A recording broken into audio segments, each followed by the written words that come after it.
Hey, no time, what's up? It's the Culture Detective here investigating your favorite albums, and today I'm gonna finish up my Kendrick Lamar review series with Damn by Kendrick Lamar, released in 2017. I actually did a review on Damn in the year 2017, and originally I wanted it to be a short review, just a quick, brief review, but it went on for like 20 something minutes.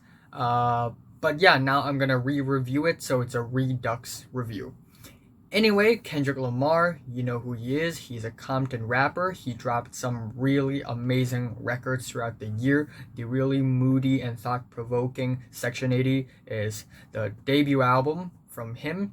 We have Good Kid, M.A.A.d City, which is just a really amazing, catchy, beautiful, artsy concept album. An even grander concept album would be To Pimp a Butterfly, which is amazing in all fronts. It is just a near perfect album. Every single song is just so great, just so deep, just so profound. From dark, sad moments like How Much a Dollar Costs to jazzy bangers like Alright, from angry, blunt rants like the Blacker the Berry to sweet, jazzy, dreamy These Walls. And then we have Untitled, Unmastered, which are the leftover tracks from To Pimp a Butterfly, but they're so good, it's still an 8 out of 10. They are all really catchy, they're all really artsy, and Kendrick Lamar always finds a way to deconstruct hip-hop into these really crazy vocal passages, instrumental passages. He is legitimately one of the creative rappers ever, period. And then we have Damn, very quickly. And he released The Heart Part 4 before he released Damn, and on that song he said his next album is gonna get the entire industry in an ice pack. And that is a really bold statement. But since he's Kendrick Lamar, I had my hopes up, and I was expecting him to drop something just as great as To Pimp a Butterfly. But I was kind of wrong, actually. This isn't really like any of the albums he had ever dropped. This album, instead of shooting for the jazzy, artsy, beautiful, creative, weird, freaky sound that he's really known for, it's way more mainstream, way more commercial, and kind of more simple. And so I was a little underwhelmed, to be honest. Still, it doesn't take away from the fact that Kendrick Lamar is literally one of the most skilled and creative rappers of our generation. And also, what's special about Damn is that this is the most intense Kendrick Lamar album yet. Also the most emotionally raw, the most personal sounding. And also on this album, we see Kendrick Lamar just crumbling spiritually, mentally. There are a lot of tracks on the album where Kendrick Lamar legitimately sounds kind of depressed and kind of struggling to understand everything, and that actually leads to some kind of inconsistent parts. Also, the lighting of my video keeps on changing. Also, while this album is not really a concept album, there's a format to the track list here. Not only is the track list all the song titles are one word, they're all caps, and they have a little full stop or period at the end, and every song kind of represents a theme or an idea, like DNA, blood, we have lust and love, we have loyalty and feel, we have pride and humble, sort of complementing one another, we have fear, God, and at the end we have Duckworth, his own last name, Duckworth. And so this album is kind of all over the place, actually. One song feels like this and has this idea and concept, while the other song sounds different and lyrically kind of different as well. But there's also one major underlying theme throughout the whole album, and it's that Kendrick Lamar is kind of struggling as a person. Also on this album, Kendrick Lamar's faith is really crumbling, and he thinks that all the bad things that happen to him are somehow God's punishment, which is an interesting perspective, but there isn't really an answer to, you know, why so or how so or what Kendrick Lamar thinks of this idea and concept, and it just feels kind of unresolved, and I kind of don't know where Kendrick Lamar is trying to go with this idea and concept. So it's not really that much explored in the album. That's one of the downsides of this album. But yeah, anyway, I'm gonna go through all the tracks. As always, the album starts off with Blood. An intro, it's pretty short, but it's actually a pretty amazing intro. We get some really dreary and depressing instrumentals with these really beautiful faint strings in the back, and then Kendrick Lamar sort of does a little spoken word piece where he says one day he found this blind woman, and this blind woman was looking for something, and the blind woman said, "Yes, you lost something, your life." Bang! And then there's a gunshot, and then, well, Kendrick Lamar died on the first track. And then we hear this Fox News audio clip where one of the reporters essentially said that hip-hop is doing more damage to African Americans than any other racist incidents, and it's something that really fueled Kendrick Lamar's anger and led to DNA, where Kendrick Lamar just becomes super angry and aggressive,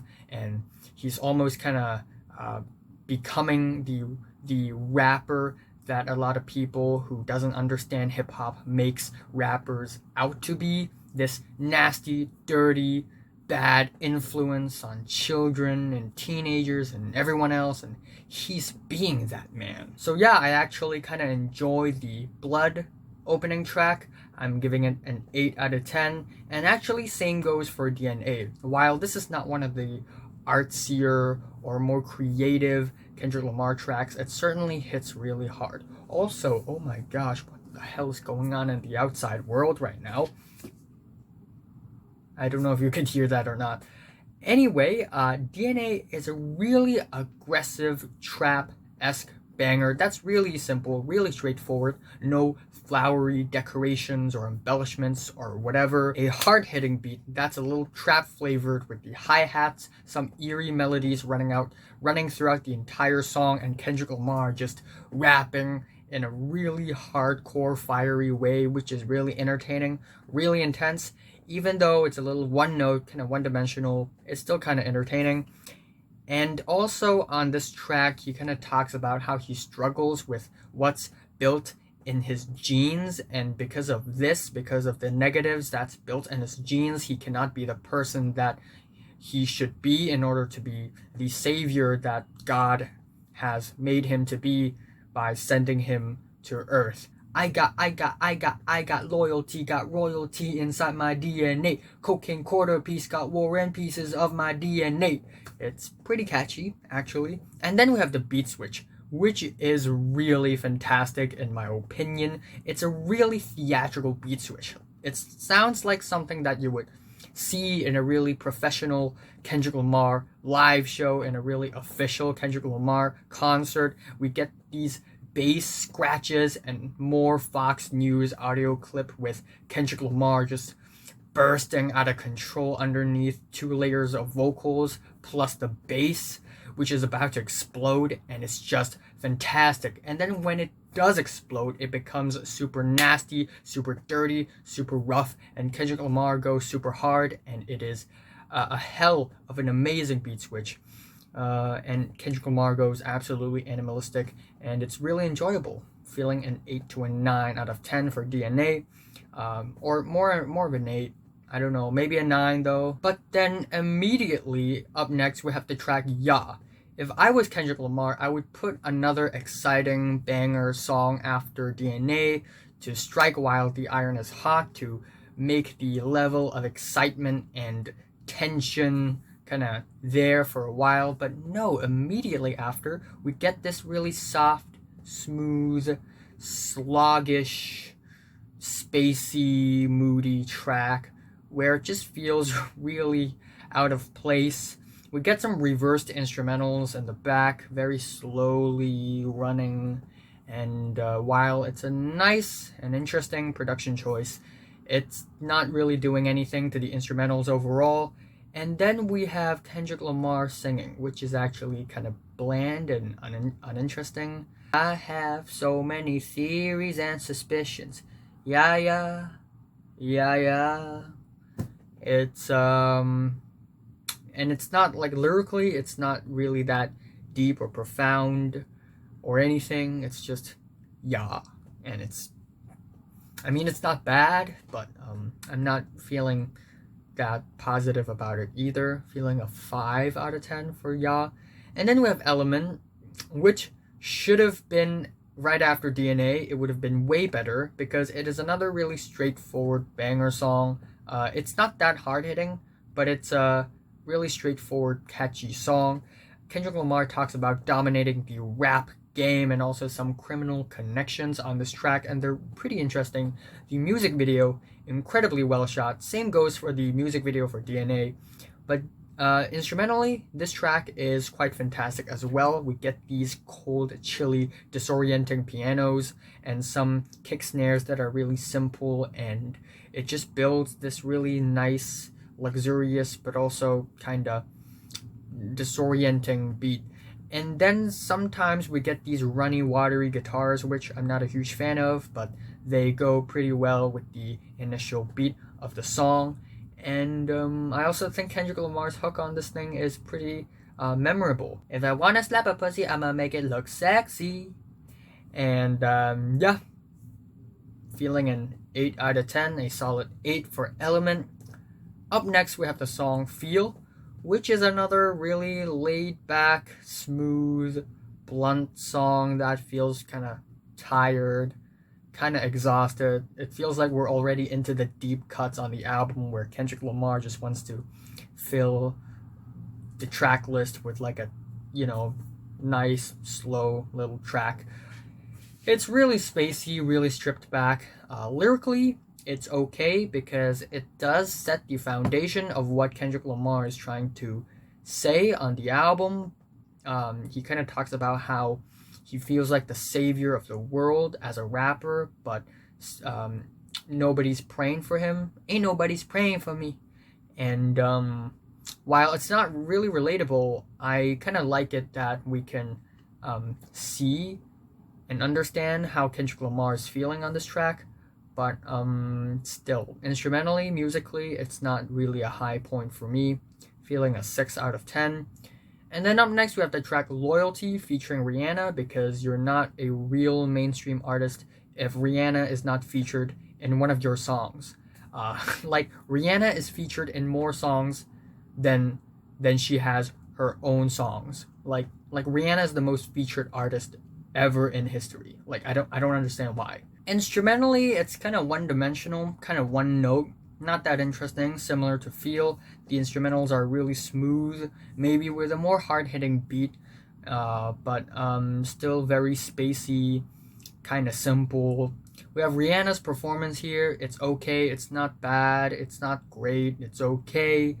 And the song overall, musically, sounds kind of mild, kind of tame, and not that interesting either. Neither are there any profound or deep lyrics on the track, so it just feels like a mainstream little laid-back rap tune. 5 to a 6 out of 10 it is. And then after that, we have the track Pride, and also Humble and Lust, and these 3 tracks are the 3 best tracks on the entire thing. They are the highlights of the album. We have the track Pride, which is a track that I really, really love.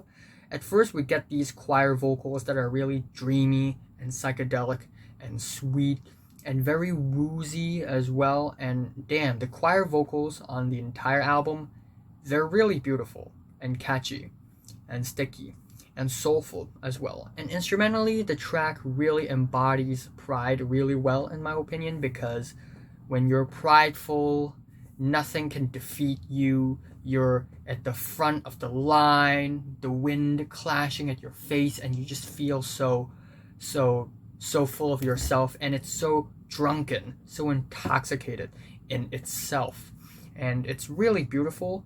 The guitars on this thing, they're otherworldly. They sound like they sound like being at the edge of the world in front of the sun, and you're just relaxing, and that's your life now. The performance by Kendrick Lamar is just really depressing and drunken and really fits the theme of the song. And we also get these birds chirping samples, which are really disembodying, and they kind of fade out in the back. And in the middle of the song, we get more singing from Kendrick Lamar, and it's just so dreary and so woozy. It's really beautiful. And I also like how Kendrick Lamar's voice pitch kind of goes up and down and up and down, kind of like on the track Mad City. And yeah, this is a slice of old school Kendrick Lamar on the new album that is Damn, and it's pretty amazing. Yeah. And then after that, we have the breakout single of the album, Humble. I was there when the 18 minutes after the video is released, before it even hit 1 million views. I was there 18 minutes after they dropped it, and I was one of the first 1 million people to watch the music video and listen to the song. And truth be told, I love the music video. It's really creative, it's catchy, a lot of cool camera angles and effects, even though it's not that artsy or anything. It's a fun music video. And Humble is actually a pretty great banger. We get some grimy piano, some hard-hitting beats, and sometimes these rushed synths, which are really fun. And while it's a simple song, straightforward, it's still a pretty amazing banger. We get some cool word plays and some memorable lines here and there. My left stroke just went viral. Right stroke gonna put you in a spiral. Bitch, be humble. Hello, bitch, sit down. Hello, little bitch, be humble. Whenever I say Kendrick Lamar, all the people in my class only knows the song Humble. And some of them knows the song DNA, but that's it. And it's actually kind of sad, because Kendrick Lamar has 10 more songs better than Humble, or 20. But still, Humble is great. And instead of being humble, Kendrick Lamar tells other rappers to be humble. Yeah, I'm feeling a strong 9 on this track. Maybe even a 10 for how popular it is and for how iconic this track is. But musically, 9, strong 9. After that is the track Lust, and it's also one of the best songs on the entire album. The instrumentals embody the theme of lust really, really well. I'm actually impressed that they could embody lust so well. It's dreamy, it's a little bittersweet, it's worrisome, it's a little scared of itself, but it's also so obsessed into this one thing. And the beats, the percussions, they're kind of reversed, and it's really tasteful, really flavorful. I need some water, something came over me. It's a really catchy song, really memorable. The hook is actually kind of great, and these chipmunk UK rap samples are actually a really nice production choice on the thing. Yeah, another 10 out of 10. Even though the lyrics aren't that deep or profound or anything, I can totally vibe with the song. Yeah. After that, we have the track Love, and again, it embodies love really well. Instrumentally, it's kind of warm, lovey-dovey, and cute, but everything else about the song just sounds really awkward. We get Zachary or Zachary singing on the track, and his singing isn't really all that great. Same goes for Kendrick Lamar singing, "Ay, I wanna be with you, ay, I wanna be with you, ay, I wanna be with you." It's actually a little obnoxious. And again, lyrically, it doesn't really talk about love all that profoundly, even though love is one of the biggest philosophical themes and terms ever. Yeah, 5 out of 10.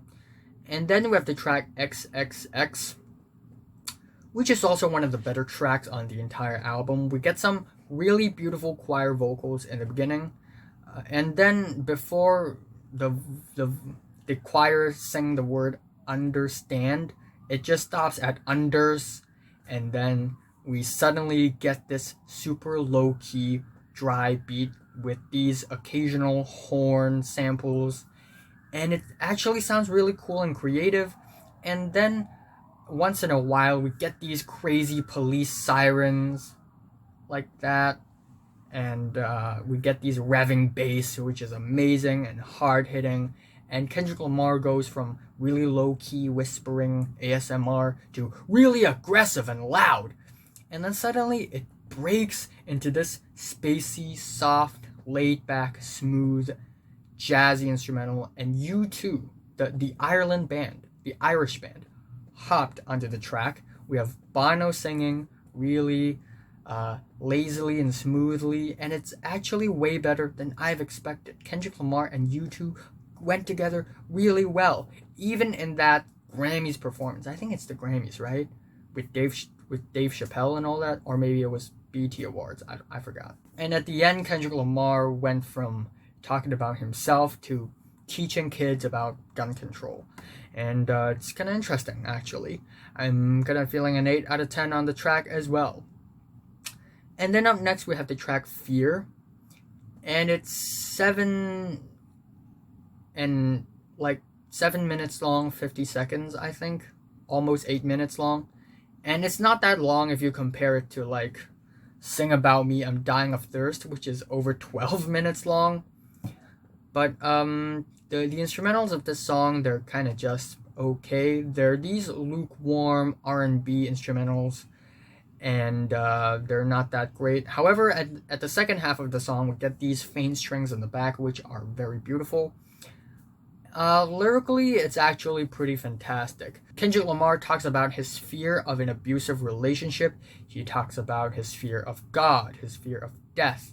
And even at the beginning, he sings, why God, do I have to suffer? And puts it in reverse. And, but yeah, still instrumentally, it's not that great. And at the end, we get a voicemail audio snippet of a voicemail from his cousin Carl, where Carl talks about how these Native Americans, these African Americans, are actually the sons of God, and every single bad thing that had happened to these groups of people are a punishment from God, which is again a really interesting point of view.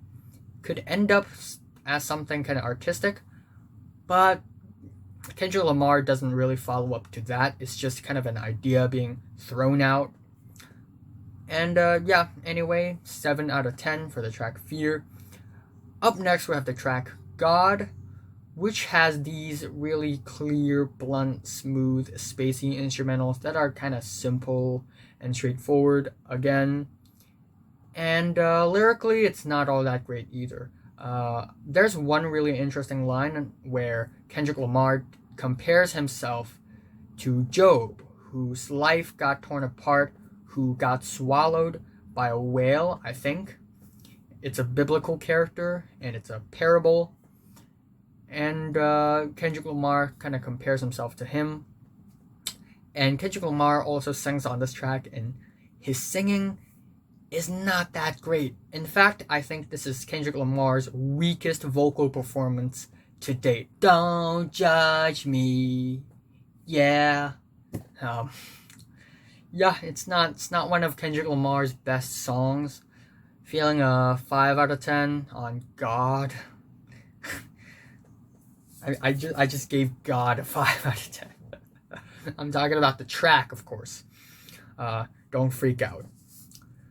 But yeah, the album ends off with Duckworth, and it's one of the more solid tracks here, and it's also one of the catchier tracks here, and a track that I find incredibly enjoyable as well.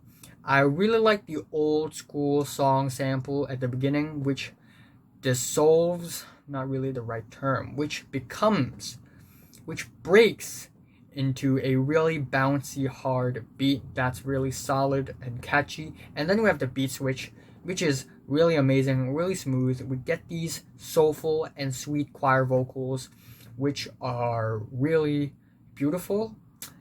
And then we also get a more modern sample which with a similar motif to the soulful sweet choir vocals, and it kind of reminds me of the track Hood Politics actually, but still the track overall sounds really entertaining, really captivating, and it's a great closer to the album. And then at the very end, everything sort of happened in reverse, and we go back to the beginning of the album. And I kind of like that reversing is a theme running throughout the entire album. But then again, Kendrick Lamar doesn't really follow up to that. And if you listen to this album backwards, it's not really all that different. But yeah, anyway, Duckworth is a 10 out of 10, 9 to a 10 out of 10. Easy. And I think overall, while Kendrick Lamar is still a really skillful and creative rapper, and there are a lot of potential in this album, certainly, with the deep philosophical concepts and ideas. And I also kind of like that this album is Kendrick Lamar's most emotionally raw and intense. However, instrumentally, there are a lot of weak, lackluster, simple instrumentations here and there. And conceptually, this album is kind of all over the place. It's a little inconsistent. It's not that focused. And there are a lot of things being said here that's not really resolved or anything. And this album overall, it's a mixed bag. It's full of hits and misses, but it's mostly hits than misses. My favorite track here is actually Lust. Also Pride and Lust. I'm a really sinful person. And my least favorite is Yeah. And I am giving Kendrick Lamar's Damn a 7 out of 10. So, have you listened to Damn from 1 to 10? How much did you rate it? Like if you like it, hate if you hate it, and subscribe if you want more. And thanks for watching. Also, Jaden Smith, Chance the Rapper, Lingua Ignata, Euboa, Batushka, Kieran J. Callanan, Purple Mountains, rest in peace, and Madonna, and Mr. Ming, and Weather Day very soon. Stay tuned.